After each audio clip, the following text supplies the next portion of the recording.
I messed up a little bit. Let me clean that up.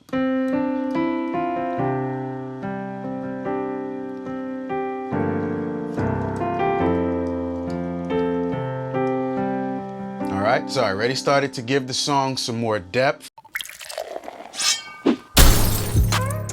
Hey Siri, can you set a timer for 8 minutes? 8 minutes and counting. Hey, what's going on guys? Daven here, and I have been looking forward to making a lesson like this for a long time because today I'm gonna show you how I go through the process of taking very simple chords and adding some complexity to it. So in some sense, this video is unplanned in that I do not know what's gonna be the end result. However, I do know that I can help walk you through this process, and I want you to see the process so that you can work it on your own. That being said, I've set a timer because oftentimes when I go through a process like this, I can sit down at the piano for a very long time. And I told Siri 8 minutes about, I don't know, from the time we were talking. So let's get right to it, all right? So we're gonna take the song Holy Ground, and the chords are really simple. It's, we are standing on holy ground, and I know that there are angels all around. Okay, that's all we're taking, and I probably played it the way many of you guys have probably played it, right? What would I do right off the bat? I would start playing the melody, okay? That's very crucial. It'll give the song some definition. So.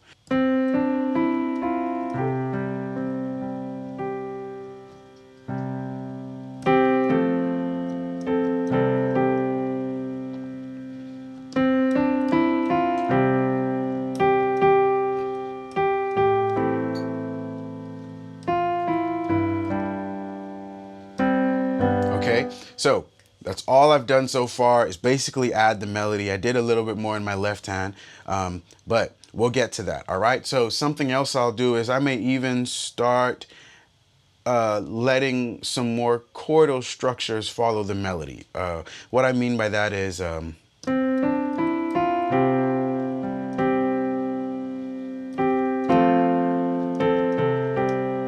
when I got to that F, I played that was already there, but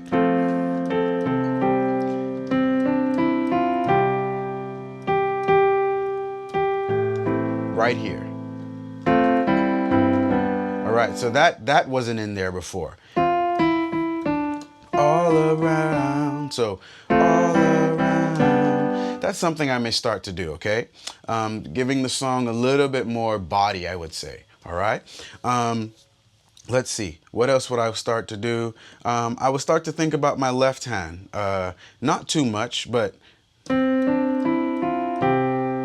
I would start to add some rhythm. That's very crucial at this point, so...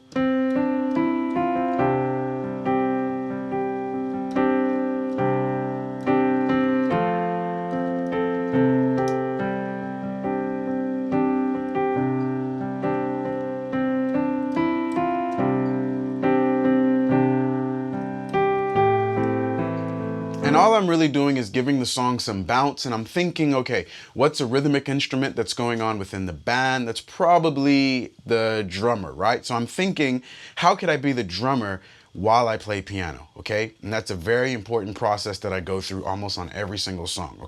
Something else that I may think through is adding maybe a riff, all right? Depending on what's the circumstances call for. So something like this. I might take that C major chord and I might make it into a C sus2, right? So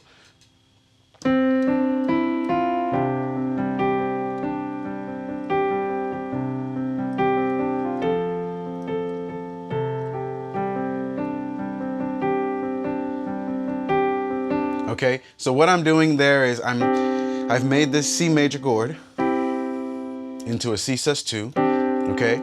And then I'm trying to give that its own rhythmic idea, and that's what I'm calling a riff, all right? So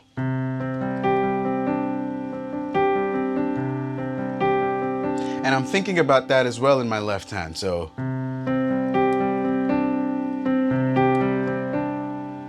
All right, so those are just some things that I'm thinking through. I haven't even added passing chords or substitutions, none of that stuff, okay?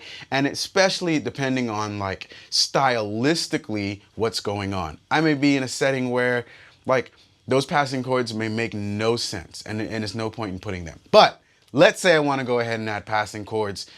Now let's start to do it, okay? So I know that the first chord that I'm going to is an F major chord, okay? So I know that off the bat, I'm probably going to put a 2-5-1 in there, which is going to be G minor 7 to C 9 to F major 7. So I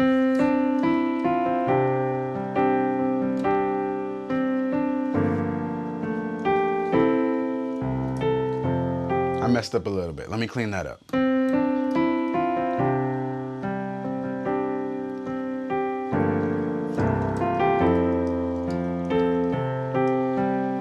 All right, so I already started to give the song some more depth. I write quite often, or I do this, I may sometimes write out my introductions, and what I may do is I may go online and I may look up synonyms, right?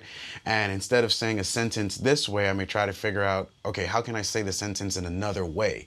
That's exactly what we're doing here, okay?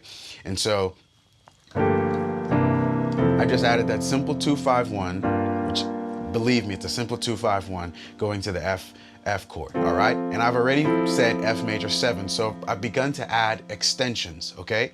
So I hope you can see how we're building some complexity here. Now we have that there are angels. So and I know that there are angels. Okay, that part of the song I really want to change. So what I may do is I may just walk down. I may add a very simple passing chord, which is,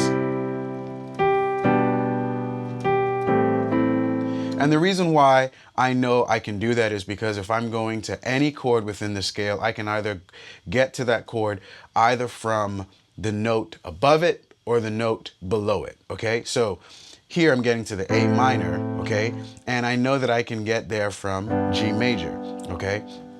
And I'm actually using both of those rules in some sense in that I'm getting there with a G major chord, but I'm playing a G over B. Okay, so B can get there because it's the note above it. G can get there because it's the note above the note below it. All right, so.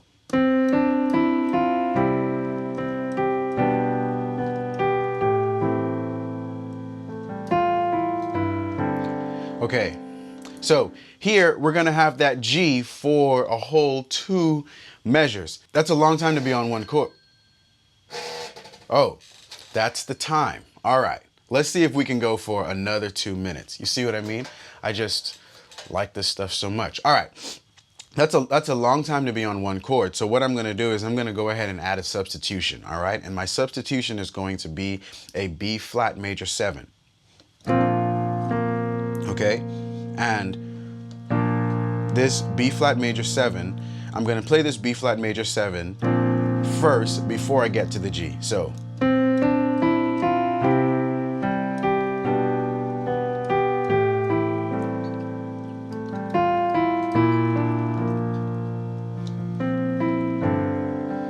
Okay, now something else I've already gone ahead and done is I've added, instead of playing a G major chord, I've gone and added a G sus resolving to the G major chord, okay? So now we've created much more movement in this section where there was only a G.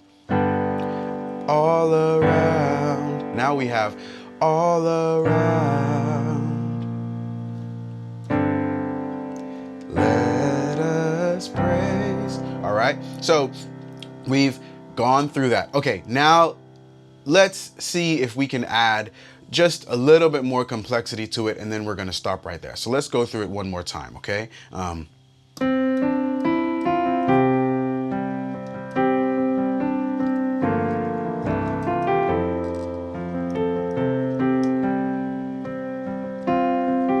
Okay, so what's going on is I want a C major chord for a really long time, 2 measures.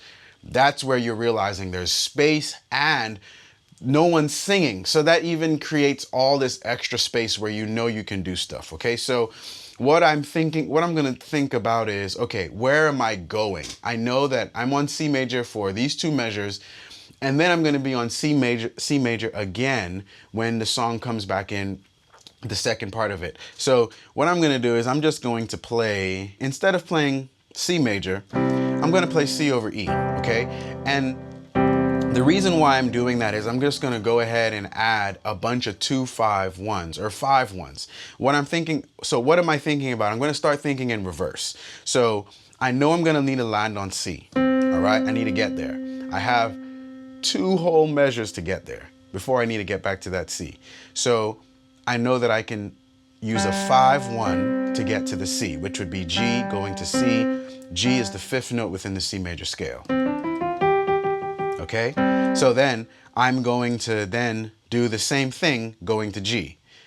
D to G. D is the 5th note within the G major scale, okay? All right, I'm gonna do the same thing going to D, which would be A. I'm not gonna keep explaining it. And then I'm gonna do it going from the same thing with A. And that gets me on a C over E, okay? And I'm using C over E. I could use some other chords, but I'm choosing to use C over E right now, okay? So I'm gonna use C over E to A minor, to D minor, to G to C, okay? So,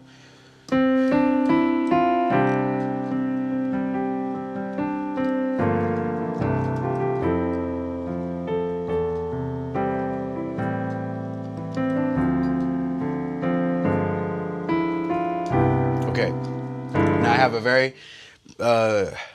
common habit of playing this type of chord over this G, but it's still just, you can think of a G major chord, and I've already begun in my mind to start adding extensions, okay? Anyway, well guys, we're gonna go ahead and stop right there. And this is just part of the process. I often continue this process in adding even much more complex movement. So I think through many of those passing chords that I've added, or I think, do I want to add some more passing chords? And then I don't want the song to be chord heavy, right? The song is super chord heavy right now. Except right there, we're playing a little bit of a riff, but I would like to add some more movement. And so just an example of that, you know, this song is going to an A minor. A movement I might add on there is, let's see. And I know angels. All right, so that's just an idea of the things I work through. And so I hope you began to see just some of my process. And I know this is the process for many musicians out there. Thanks so much for watching. If you like content like this, you know what you got to do. You have to like and subscribe. This just helps us out so much. And then it helps you out in getting the content to you through the algorithm.